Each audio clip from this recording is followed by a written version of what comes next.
Hello friend, this is Ryan Hicks of TalkToProfit.com. For this Reseller Friday, I want to talk to you about why you need to be careful about the items you list. Now, understand me, this is not to get you panicked or anything like that, because there's nothing to be worried about. It's just something to be cautious of. And I'm going to give you some examples from my own personal experience and other people who I know's experience, so you can know things to avoid. Please, please, please, please hear me. Do not be foolish and think, well, I look at the sold listings, like on eBay, for example, people are selling that item, so it must be all right. No, no, no. Just because people get away with it doesn't mean it's a good thing to do. And it's important to note, there are people who sell items that are restricted or forbidden on various platforms, and months later, they get, like on eBay, a VeRO notice. The item's been sold, the listing is deleted, it was many, many months ago, and 6 months later, they got a VeRO notice about that. So don't think because you got away with it now that you got away with it. So let's not risk our business with foolish things. And the things I'm talking about are things that are banned from the platforms, or there are gray areas such as VeRO. On eBay, there's a thing called verified rights owner. That's called VeRO for short. And it's basically these companies, maybe they allow you to sell the item used, like Levi's, for example, but not new if you're selling the new item internationally. So there's a bunch of different rules and restrictions, but the main thing to note is that you do this, you sell these items that you're not supposed to be selling by the brand you're not supposed to be selling, and you can get your account suspended permanently and get banned from a platform. Your business has a potential for millions of dollars worth of sales over the years.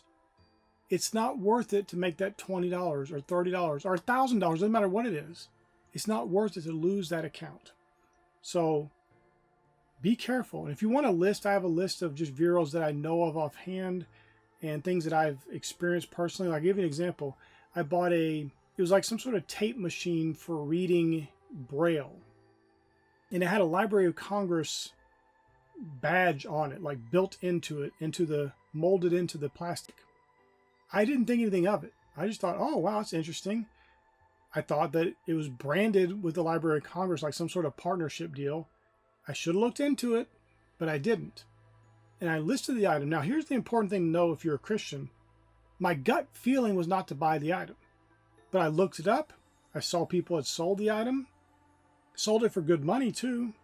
It was something like $5 at the thrift store I was at, and it was selling for over $100. My gut instinct was not to buy it, even though everything seemed fine on the surface. And I foolishly went against that gut instinct, that leading of the spirit, and I listed the item, and within a few hours I had someone threatening me, saying I was selling stolen government property. Like, what? What are they talking about? I looked, and it was that item. These are loaned out by the Library of Congress, and they're not to be resold, and I reported you to eBay. Well, I took the item down, removed the listing, and I still got a ding on my account for selling government property. That was my fault. Now, I didn't know. I would never have purposely done that. I didn't think for a second the thing was stolen. Who knows? And it might be a gray area where it's not technically stolen, but somebody should have returned it. Maybe they paid for it because they couldn't find it, and later they found it, but they already paid a fine for losing it, and they thought it was theirs to give away. And I guess technically it was still government property. Who knows? In the end, it was foolish to list, especially when I had that gut leading of the spirit telling me not to list it. Just a still small voice, and I foolishly ignored that because I went with my head knowledge, and that went against me, of course. Other things you need to be careful about. There are things that are deemed in our soft society today as racist or offensive, or I forget how they word some of the terms, but just somebody doesn't like it. Like, oh, this is offensive language or whatever. And I'm talking about profanity either. Just things being worded a certain way, things that look a certain way. You got to be very careful selling historical artifacts and things, because society does not like some of that stuff. Even if people are collecting it, it doesn't mean they agree with whatever it's about, like if it's some Civil War thing or some Confederate flag or who knows. More recent times it was the Washington Redskins, which changed their name, and they might be changing their name back, but Redskins was seen as offensive even though a Native American designed the image and they were fine with the name. And so who knows? You never know where society's going to go, but you got to be aware. A few years back, it was Dr. Seuss books. If you listed those things, you were going to get banned because they were deemed as a racist or offensive at that time. Were they? I don't know. I don't even remember reading those as a kid. But it doesn't matter whether you agree with the reasoning or whatever the marketplace. It's their marketplace. They say what you can sell or not sell. And you got to be very careful that you align with their rules, with their conditions, because the little bit of money you're going to make from selling a Dr. Seuss book or some Redskins thing, which may come back again, who knows. But these things that are either prohibited completely or they're a little in the gray area, go with your common sense and just don't sell that item, at least not on these marketplaces that you know have a real agenda against some of these things. And I'll give you an example. Mercari, for example, I would not sell any kind of gun product. I'm not talking about a real gun. I'm talking about toy guns. Because to me, in my experience, it does not appear that there's a lot of real people there. There's a lot of bots doing stuff. And I had a wooden 3D model of a gun. It didn't shoot anything. It's a piece of wood. It's just pieces of wood that you assemble together, and it makes a old-fashioned looking gun that doesn't shoot. There's no projectiles. There's no harm from it. Maybe you can get a splinter from it, I guess. It can't harm anybody. It was not a weapon. It immediately got taken down, and then I appealed it with Mercari, and they still said, "We're not allowed to sell weapons on Mercari." What? It's not a weapon. Eventually it got cleared up, but the point is, if you hear about things like this from certain platforms, don't sell your Nerf guns or your 3D models of a gun or things like that if these platforms are very sensitive about guns. The thing that's been more common recently is delivery items, such as the post office shirts and pants and coats and things, FedEx, UPS, DHL even, and Amazon delivery and these various delivery services. Now, people are still getting away, as far as I know right now, with selling Amazon delivery items.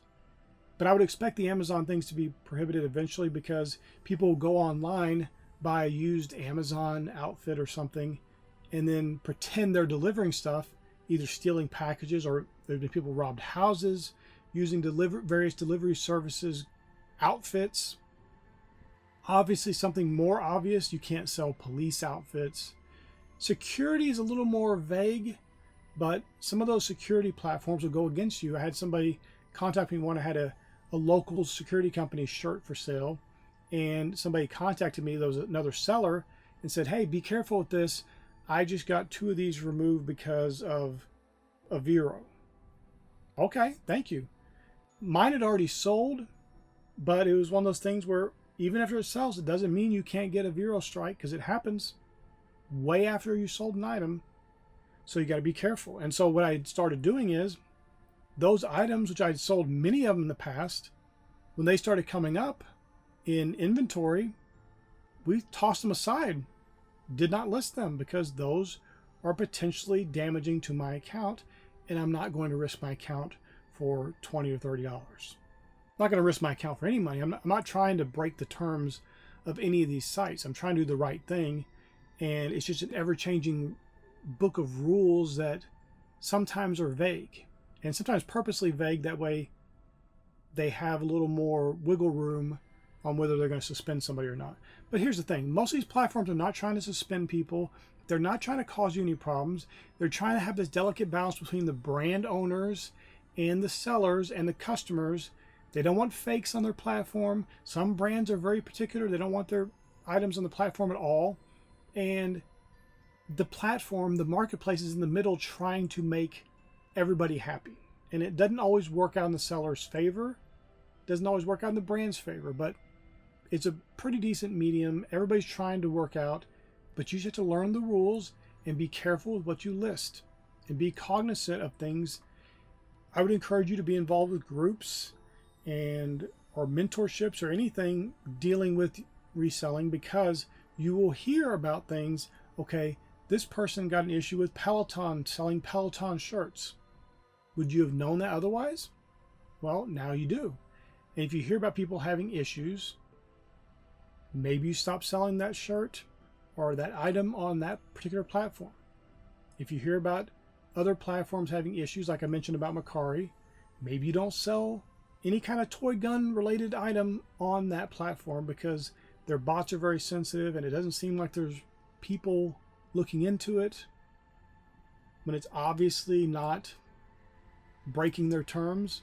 Because that's the important thing to note. It doesn't matter what the terms actually say if the bots or the individuals enforcing the terms don't understand the terms. So you have to almost kind of mind read and realize, okay, I know the terms say this and I'm not going to sell weapons, but in actual implementation, you can have a 3D model of a wooden gun that can't hurt anybody. It's a toy, and they'll remove that. So you just have to be knowledgeable, constantly learning in your business, constantly improving. And I will leave you with this very important thing. As I stated already, do not risk your account for a little bit of money. Don't think you're going to get away with something. Just do the right thing. I understand it's frustrating when they have foolish rules on some of these platforms. It seems ridiculous, or it's politically correct, or whatever. It's just nonsense, but it doesn't matter. It's their marketplace. They set the rules they want, whether you agree with it or not. You have agreed to abide by their terms, so do that. And if you'll do that, you'll be very careful, not afraid, but just careful, cognizant of things you shouldn't be listing, and aware of brands that are maybe more restrictive on allowing their items on certain marketplaces. You'll do very well, my friend. I pray this is a blessing for you. May God bless you richly.